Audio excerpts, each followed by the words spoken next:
Hi, this is Ryan. Thanks for checking out the blog. I appreciate it. And when you're fishing with live eels, if you do it a lot, you might want to buy eels in bulk, by the pound.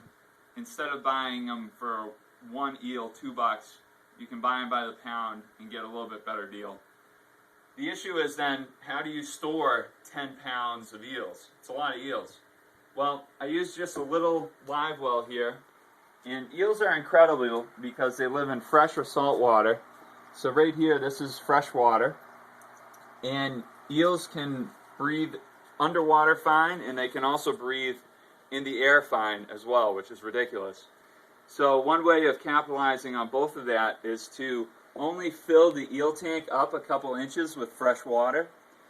And that way, the eels have two choices. They can take a gulp of air. They can just come up and take a gulp. They don't have to swim all the way up and exert a lot of energy to take a gulp of air. Or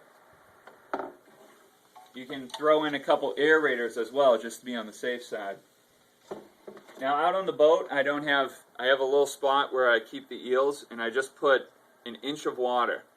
And that makes it real easy for the eels to just poke up, take a gulp of air, and keep swimming around. If I put 5 or 6 inches of water and just left them there for like a day or two, they would all die.